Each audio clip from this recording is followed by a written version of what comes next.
and right now we're going to talk about some baseball because opening weekend is now a thing of the past. We got a couple dudes here to help us out. Yep. DraftKings contributor, Mr. Nick Friar, Rotowire's Erik Halterman.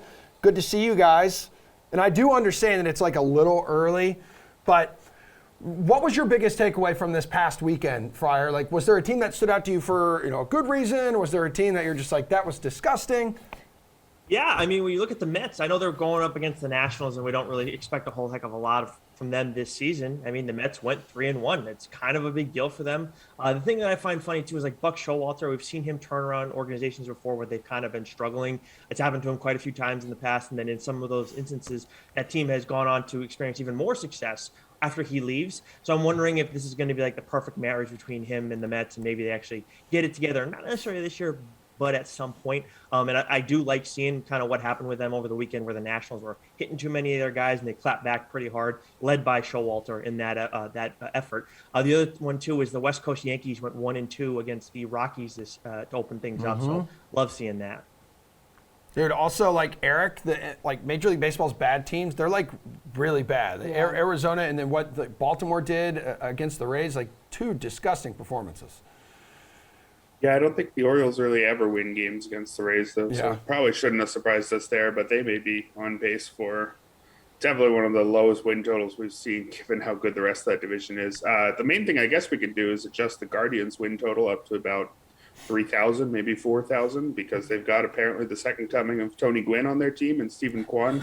But on a more serious note, maybe it's the Padres are the more impressive. Yeah. Not based on performance, just because they added a couple key pieces right before the start of the season. Sean Manaea, who they got, I think it was the Sunday before opening day, really adds another frontline starter to that rotation. They got a ton of depth there. And Taylor Rogers giving them a true closer. They had like 5 guys who I could have seen closing for a bad team, but they all looked maybe a little overmatched as the closer for a contender. With Rogers there, they have a very solid closer. So they, one way to get better is just to add 2 very key pieces. I think that matters a lot more than performances over the first 3 or 4 games. Yeah, I also noticed their home run chain was missing this past weekend for San Diego, which they could have swept that series if it wasn't for the walk-off against Arizona. I think it was that Friday night or something, Thursday night. All right, well, let's get to today. How about that? Yeah, let's do it. Sounds good. So, Erik, who's your favorite DFS pitcher for today? You got Adrian Hauser out here. Hauser's like okay, but the Orioles are really bad. Yep. Yeah, he's not always the best fantasy guy because he's not a great strikeout guy, but anybody against the Orioles has a very good chance for a win. So I think he's a fine play, but my favorite play would be Huascar Ynoa at 8,600 against the Nationals. Nationals don't scare me at all outside of Juan Soto and Nelson Cruz. I guess there's Josh Bell. Maybe you're a Keeper Ruiz fan, but there's not a lot there. I think it's one of the easier matchups a pitcher can have. Ynoa, he threw 4 2/3 in his final spring tune-up, so I think no concerns about his workload heading into his first start of the year. And I'm fully buying into his age 23 breakout last year. He had a 4.05 ERA, but a lot of the ERA estimators had him even down in the mid-3s, and I think he could end up there this season. Really just impressed across the board. Strikeout rate close to 27%, walk rate under 7%, and his ground ball rate in the high 40s. So it was this across the board, just solidly better than average in pretty much every way you want to see from a pitcher. I'm buying in, especially against opponents like the Nationals. Yep. All right, Nick, you're looking at the slate. Who's your favorite DFS pitcher for today? Yeah, I don't like a lot of the pitching options that we have today, but I do like Huascar Ynoa going up against the Nationals. And because when you look at what the Mets did against the Nationals last series, every starter that they trotted out averaged at least 1 strikeout per inning. Ynoa, 100 Ks, 91 innings last season. And he averaged over at least 1 K per inning in 2/3 of his 21 starts. And look, this lineup too, this Nationals lineup hasn't seen a lot of Ynoa. Some of the guys have a little bit, but that's always going to play an advantage of a pitcher because now the hitters don't know what their routine is as much as you go and scout them. The other guy, if you're looking for another option too, Elieser Hernandez at 7.5K going up against the Angels after the way things went with Houston this weekend. Quite a bit of strikeouts for the Angels too, so another guy who you can go and actually pair together. All right, Nick, talk to me about best DFS bat like you need in your lineup tonight. We're just talking the main slate tonight, 7 o'clock. I know there's like 4 games in the afternoon, but we'll just focus on those late ones. Right, of course. So when I'm looking at this one, you guys know that I like looking at matchups, and sometimes, you can read into it. I can read into it a little bit too much. I usually do it more with value plays, but when I see one guy has 11 plate appearances and 5 home runs against one pitcher, I have to back that guy in some capacity. And that's the situation we're looking at with Kyle Schwarber tonight going up against Taijuan Walker. I know he hit a home run in his first game, and I think he had another hit, but hasn't done anything since. Okay, so a little bit of a cold spell, minor one. And now he's going up against a guy who he has mashed throughout the course of his career. I have to go with this one. I also love his total bases over prop too. It's at plus 120 right now on DK Sportsbook. What do you want to do here, Erik? Well, can I just copy my notes from Friday and say we've got Ozzie Albies going against a lefty? Have at Ozzie Albies when he faces a lefty. On Friday, he cost 500 more. He's only 4,800 today. His OPS is almost 200 points higher against lefties than righties for his career. And it was about that same mark last year, so no sign of that changing.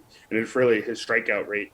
He struck out over 20% of the time against righties for his career and less than 14% of the time against lefties. And he's got a particularly easy lefty in Josh Rogers that he's facing off against here. Had a 3.28 ERA in 6 starts last season, but that's not supported at all by the ERA estimators. They're in the high 5s, even as high as 6 in terms of xFIP. He didn't strike out anybody, 14.6% strikeout rate last season. He walked a few too many guys, and he really didn't keep the ball on the ground. A ground ball rate under 30% is about as low as you're going to see. Very rare to see that number start with a 2. So very good chance that Albies could hit a homer tonight. Okay. All right, good stuff. How about some value, guys? Yeah, Erik, where are you looking for value on this DFS slate? Let's go Julio Rodriguez. He still costs the minimum because he hasn't gotten off to a very good start. 1 for 12 with 6 strikeouts through his first 3 games. Isn't promising, but this is the kind of guy that we were thinking would be, a $4,500 kind of player. I mean, he's got that kind of potential. Maybe not in his rookie season, but I'd still probably pay $3,000, $3,500 for him. And I would be not at all surprised if he's up in the 4,000s sooner or later. He's got a pretty easy matchup here, too, against Dylan Bundy, who's coming off a pretty poor season. So even though he's shown me nothing yet, maybe if the price had risen and he'd shown me nothing, I'd be off. But if I can get a guy this talented for the absolute minimum, that's the kind of bet I'd like to take. All right, talk to me about some value here, Nick. Yeah, Will Myers at 3.1K. I think it's pretty deserving. He hasn't done a whole heck of a lot to start the season, but going up against the Giants, going up against Alex Wood, this is a guy who he has seen a lot throughout the course of his career. 294 average, 400 OPS, not a ton, no extra base hits, so not a lot of power. But we do know that he hits for power well for power against left-handed pitching. I know last season was a little bit of a dip in ISO for him against left-handed pitching at 1.78, but from 2016 to 2020, he always had an ISO against lefties of 200 or better. So I like him in this matchup a lot. It's a guy who he's seen a lot, who he's hit for well, at least for average against, and now he's due for some power too. What about, let's go to the DK Sportsbook here. Nick, which game do you think is going to go over its run total? Only one in double digits currently, Rockies and Rangers. Yeah, so if we're looking at the entire slate, my favorite overall run total, outside of the the main DFS slate, Pirates Cardinals over 8 runs in that one. I know it's one of the earlier games, but there's been at least 8 runs scored in each game of this series so far, and we're now on the 4th pitchers for each team. I know Zach Thompson had a solid year last year, and Dakota Hudson has been solid throughout the course of his career, but I think Cardinals offense has been busy. Hudson didn't have the greatest spring. So I like the over on that total. If we're going back to that main DFS slate, the later games, the Jays over 4.5 runs against the Yankees. Taillon, Yankee Stadium. I think that's an easy one for me. And then if you like the first 5 innings kind of bets, which I tend to like those, Rangers over 2.5 runs in that one. They've hit the over in the first 3 games so far, and I see no reason they can't do that again tonight. Erik, which run total are you most confident in betting the over? I think it's A's at Rays over 8.5. It's tied to the second lowest on the slate, and the Rays are going to have to do the majority of the work here, but I think they can against Paul Blackburn. Had a 5.87 ERA last year, and that seemed to be pretty real. For his career, he's at 5.74. He doesn't walk guys, and he keeps the ball on the ground, but he really doesn't strike out anybody. His career strikeout rate is 12.8%.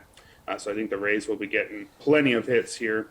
On their side, they've got Luis Patino on the mound, who is a promising young pitcher, But for one, I'm worried about how deep he'll go into this game. He had a sore shoulder at the start of spring, so there's very strong odds that he is eased into the regular season, given that the Rays like to do that kind of thing anyway with their young pitchers. And he's, again, a talented young 22-year-old, but he hasn't shown all that much of that potential just yet. 4.31 ERA last year was nothing special, and some of the ERA estimators were even worse than that. Average-ish strikeout and walk rates, but really doesn't keep the ball on the ground, just about 30% ground ball rate there. So while I think the Rays will have to do most of the work here, I don't think he's completely shutting down even an offense as weak as the A's. So I think 8.5 with these two pitchers is just too low. All right, Erik, before we let you go, hit us with your favorite run line or money line bet. Yeah, I think it's Blue Jays plus 105 over the Yankees. I'm not sure why the Yankees are favored here. I guess they're home. It should be close, but given the pitching matchup, I think I'd take Alek Manoah over Jameson Taillon. Manoah had a 3.22 ERA last season, maybe a little bit better than the ERA estimators, but he's a good pitcher, mostly in the strikeout rate, which was at 27.7% last season. Taillon on the other side, 4.30 ERA. That actually slightly beat some of the ERA estimators.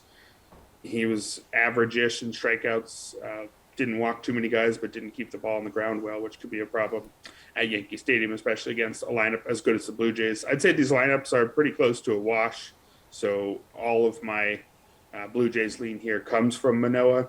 The Yankees may have a worse lineup later in the season, but their main weakness is injuries, which hasn't shown up yet.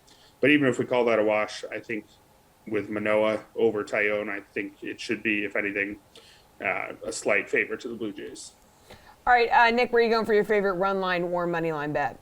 Yeah, Erik and I are in lockstep on this one, and I'm just so anti-Taillon, and I don't think that I'm in the minority at all with that one. I think if you want to double up on this too, Jays first 5 innings, money line 2, I think is also a worthwhile bet if you want to take the bullpens out of it, because I do think that is one little bit of a concern with the Jays, and that'd be the only reason I would think coming into this one that they would be the underdog, because they got a little bit of extra work in their first series. But I still like the Jays money line straight up too in this one. I like that offense more, and Manoah is just, I think, a far superior pitcher than Taillon. Coming off a solid spring, I know it only means so much, but still, I like him a lot more than Taillon. I just think he's going to get hit around pretty hard.